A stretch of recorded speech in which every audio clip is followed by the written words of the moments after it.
ಜಿ5 ಇರುವಾಗ ನೀವು ನಿಮ್ಮ ನೆಚ್ಚಿನ ಶೋಗಳನ್ನ ಎಂದಿಗೂ ಮಿಸ್ ಮಾಡಿಕೊಳ್ಳುವುದಿಲ್ಲ. ಅದು ಸಂಪೂರ್ಣ ಉಚಿತವಾಗಿ. ಸಂಧ್ಯಾ, ನಿಮ್ಮಮ್ಮ ರೂಮಲ್ಲಿ ಕಾಣಿಸ್ತಾ ಇಲ್ಲ. ನಿನ್ ರೂಮಲ್ಲಿ ಇದಾರಾ?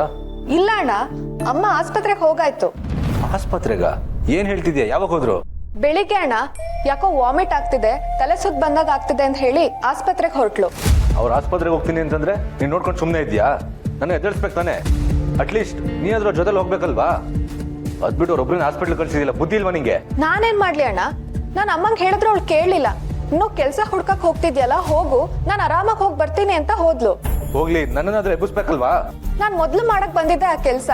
ಆದ್ರೆ ಅಮ್ಮ ನನ್ನ ತಡೆದು ಒಂದ್ ಮಲ್ಕೊಳ್ಳಿ ಬಿಡು, ನನ್ಗೇನು ಆಗಿಲ್ಲ, ಆರಾಮಾಗಿದ್ದೀನಿ ಅಂತ ಹೊರಟೆ ಹೋದ್ಲು. ಅಲ್ಲ, ನೀನ್ ಯಾಕೆ ಇಷ್ಟು ಗಾಬರಿ ಆಗಿದ್ಯಾ?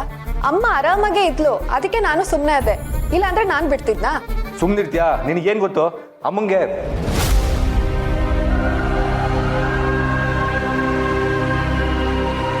ಹೋಗ್ಲಿ ಬಿಡು, ಅಮ್ಮನೊಬ್ರನ್ನ ಎಲ್ಲೂ ಕಳಿಸ್ಬೇಡ. ಅಮ್ಮ ಇದ್ದಕ್ಕಿದ್ದ ಹಾಗೆ ಆಸ್ಪತ್ರೆಗೆ ಯಾಕೆ ಹೋಗಿರ್ಬೋದು? ಮತ್ತೇನಾದ್ರೂ ತೊಂದರೆ ಆಯ್ತಾ? ಏನಾಯ್ತೋ ಏನೋ.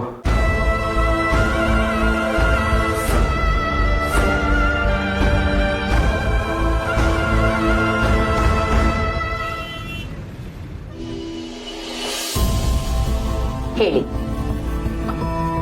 ಡಾಕ್ಟ್ರೇ, ನಿಜವಾಗ್ಲೂ ನನ್ನ ಗರ್ಭಿಣಿನ ಇನ್ನೊಂದ್ಸತಿ ಚೆಕ್ ಮಾಡ್ತೀರಾ?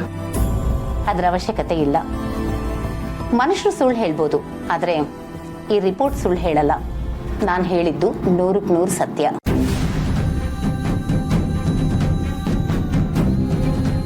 ಸದ್ಯಕ್ಕೆ ಈ ವಿಷಯ ಯಾರಿಗೂ ಗೊತ್ತಾಗೋದು ಬೇಡ ಅಂತ ನೀವೇ ತಾನೇ ಹೇಳಿದ್ದು. ಈಗ ನೋಡಿದ್ರೆ ಈ ವಿಷಯನ ಮಾಧವ್ ಸರ್ಗೆ ನೀವೇ ಹೇಳಕ್ ಹೊರಟಿದ್ರಿ, ಅದಕ್ಕೆ ನಾನು ತಡೆದೆ ಅಷ್ಟೆ. ಅಲ್ಲ ಡಾಕ್ಟರ್, ನಾನೀಗ ಏನು ಹೆದರ್ಕೋಬೇಡಿ. ನಿಮ್ಮ ಮನಸ್ಸಲ್ಲಿರೋ ಭಯ, ಆತಂಕ, ಮುಜುಗರ ಎಲ್ಲ ನನಗೆ ಅರ್ಥ ಆಗತ್ತೆ.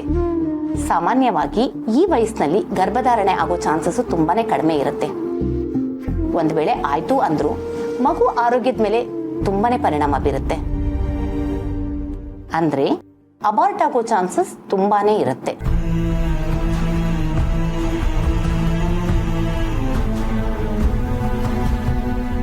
ನೋಡಿ, ನೆಕ್ಸ್ಟ್ ವೀಕು ಮತ್ತೆ ನಿಮ್ಮ ಹಸ್ಬೆಂಡ್ ಜೊತೆ ಇನ್ನೊಂದ್ಸತಿ ಚೆಕಪ್ಗೆ ಬನ್ನಿ. ಆಗ ಬ್ಲಡ್ ಟೆಸ್ಟು, ಸ್ಕ್ಯಾನಿಂಗ್ ಮಾಡೋಣ. ಅದರಲ್ಲಿ ಮಗು ಬೆಳವಣಿಗೆ ಬಗ್ಗೆ, ಮಗು ಫಿಸಿಕಲಿ ಸ್ಟೇಬಲ್ ಆಗಿದೆಯಾ ಅನ್ನೋದು ಗೊತ್ತಾಗತ್ತೆ. ಅದಾದ್ಮೇಲೆ ನೀವೊಂದು ತೀರ್ಮಾನಕ್ಕೆ ಬರ್ಬೋದು. ಡಾಕ್ಟರ್, ನನ್ಗೆ ಈ ರೀತಿ ಮಾತುಗಳನ್ನ ಕೇಳೋದಕ್ಕೆ ಆಗ್ತಾ ಇದೆ. ನನ್ಗೇನ್ ಮಾಡ್ಬೇಕು ಅಂತಾನೆ ಗೊತ್ತಾಗ್ತಾ ಇಲ್ಲ. ಆತಂಕ ಪಡೋ ಅವಶ್ಯಕತೆ ಇಲ್ಲ. ಈ ಸಮಾಜ ನಿಮ್ಮನ್ನ ಹೇಗೆ ಸ್ವೀಕಾರ ಮಾಡುತ್ತೋ ಅನ್ನೋ ಭಯ ಇದ್ರೆ ಅದನ್ನ ಈಗಲೇ ತಲೆಯಿಂದ ತೆಗೆದ್ಬಿಡಿ. ಇದು ನಿಮ್ ಬದುಕು. ನಿಮ್ ಬದುಕಿನ ಬಗ್ಗೆ ಎಲ್ಲಾ ರೀತಿ ಹಕ್ಕು ನಿಮ್ಗಿದೆ. ಅಷ್ಟಕ್ಕೂ ನಿಮ್ ಮಗನೇ ನಿಮ್ಗೆ ಸಪೋರ್ಟಿವ್ ಆಗಿ ನಿಂತಿರುವಾಗ, ನಿಮ್ ಮಗನೇ ನಿಮ್ ತಾಯ್ತನನ ಒಪ್ಕೊಂಡಿರುವಾಗ ಯಾಕೆ ಮುಜುಗರ ಪಡ್ತೀರ?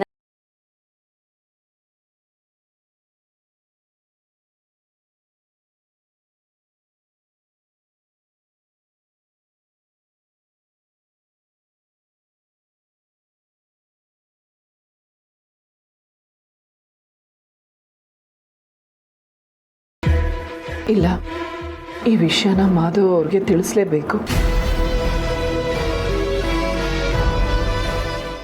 ಜಿ5 ಆಪ್ ಡೌನ್ಲೋಡ್ ಮಾಡಿ ಎಲ್ಲಾ ಸಂಚಿಕೆಗಳನ್ನು ಸಂಪೂರ್ಣ ಉಚಿತವಾಗಿ ನೋಡಿ.